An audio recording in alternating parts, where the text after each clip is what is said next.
Resistance week কর্মসূচির অংশ হিসেবে বুধবার বিকেলে শহীদদের স্মরণে পদযাত্রা করবে বৈষম্য বিরোধী ছাত্র আন্দোলন। কর্মসূচি অনুযায়ী বিকেল 4:30টায় শাহবাগে অবস্থান কর্মসূচি এবং শহীদদের স্মরণে শাহবাগ থেকে রাপা প্লাজা অভিমুখে পদযাত্রা, মোমবাতি প্রজ্বলন ও দোয়ার কর্মসূচি আয়োজন করেছেন তারা।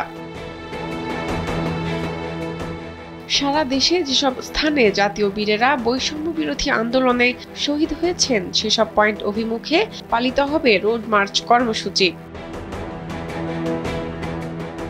এ সময় রোড মার্চে সংশ্লিষ্ট স্থানে জড়ো হয়ে 1 মিনিট নীরবতা পালন সহ শহীদদের স্মরণে দোয়া ও প্রার্থনা করা হবে।